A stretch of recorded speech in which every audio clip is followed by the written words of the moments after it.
কিসের আপনাদের এই অধিকার? কেন এই চিন্তা ভাবনা?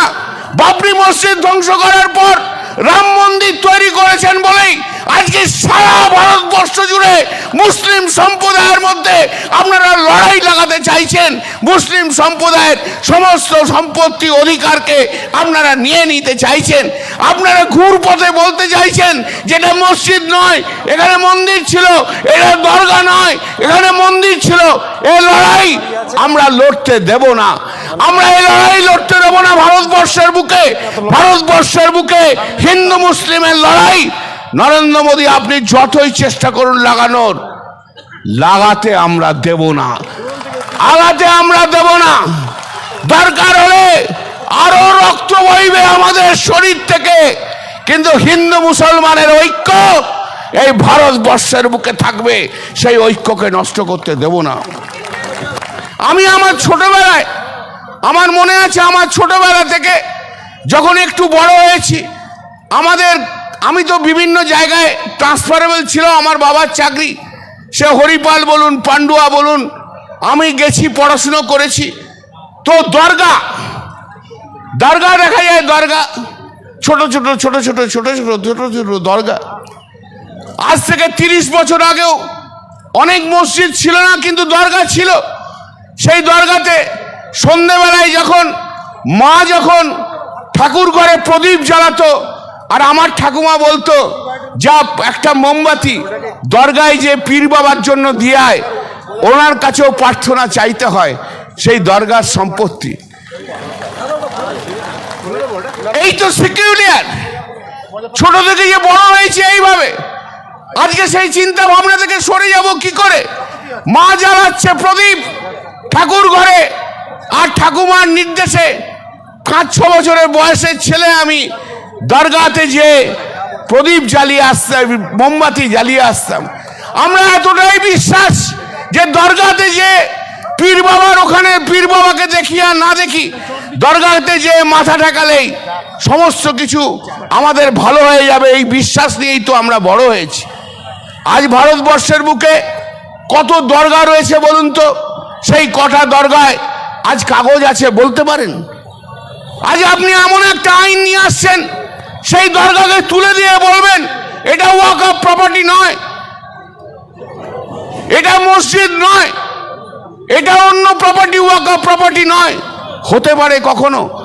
100 বছর 100 বছর ধরে যে সমস্ত প্রপার্টি ওয়াকফ প্রপার্টি হিসেবে আজকে গণিত হয়ে এসছে, আমরা জানি যেখানে এখানে মসজিদ আছে, এখানে দরগা আছে, এখানে মুসলিম ইনস্টিটিউট আছে, এখানে মুসলিম হসপিটাল রয়েছে। আজ তাদের কাগজ থাকুক আর না থাকুক, আপনি বাই স্ট্রোক অফ পেন আজকের এই বিল অনুযায়ী তার অধিকারকে কেড়ে নেবেন, এটা কি কখনো হয় নাকি? এটা কখনো বাস্তব হয়? মেনে নিতে পারি আমি। বছরের পর বছর ধরে রয়েছে, তাই তো কখনো কখনো হস্তক্ষেপ করেননি। আজকে কেন হলো? কেন এমন হলো? কিসের আপনাদের এই অধিকার? কেন এই চিন্তা ভাবনা?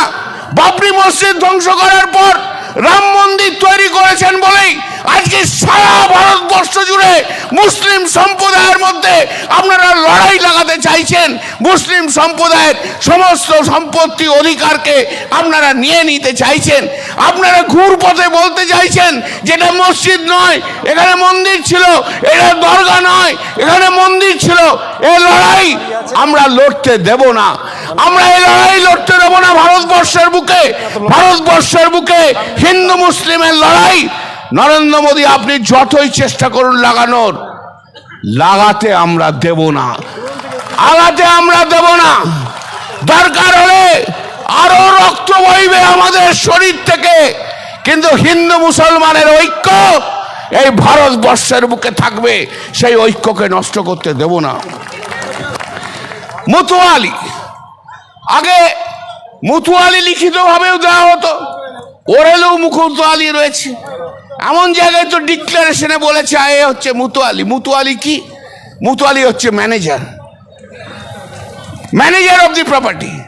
মুতুয়ালি যদি কোনো ভুল কাজ করে থাকে দেখবে কে? ওয়াকফ বোর্ড। আজ যারা বলছে যারা মুতুয়ালি ওরেলি অ্যাপয়েন্টেড হয়েছে, আজ তারা চলে যাবে। হয় কখনো? কোনো আইনের রেট্রোস্পেক্টিভ এফেক্ট হয়? 15 বছর 20 বছর আগে যে সমস্ত মুতুয়ালিরা অ্যাপয়েন্টেড হয়েছে আজ তারা থাকবে না, এটা কখনো হতে পারে না। এটা মেনে নিয়ে যাওয়া যায়? আপনারা বলুন, এ তো মেনে নেওয়া যায় না। সার্ভে কমিশনার এতদিন ধরে কে সার্ভে করত? সার্ভে যদি না হয়ে থাকে কার দোষ হয়েছে? সার্ভে যদি না হয়ে থাকে কার দোষ? কেন্দ্রীয় সরকারের দোষ। সার্ভে কমিশনার, জেলায় জেলায় একটা সার্ভে কমিশনার রয়েছে, তার সার্ভে করাটাই কাজ। সেই সার্ভে কমিশনারটাকে সরিয়ে দিয়ে সেখানে কালেক্টরকে নিয়ে আসছে। কালেক্টর কি মাঠে যেয়ে সার্ভে করবে? চল বাবু চল, এই মাঠে যাই একটু সার্ভে করি, চল ওই মাঠে যাই একটু সার্ভে করি, করবে? কালেক্টর জীবনে কোনোদিন গ্রামের রাস্তায় যে যায় না, সে সার্ভে করবে কোত্থেকে? কালেক্টর নিয়ে আমার অনেক কিছু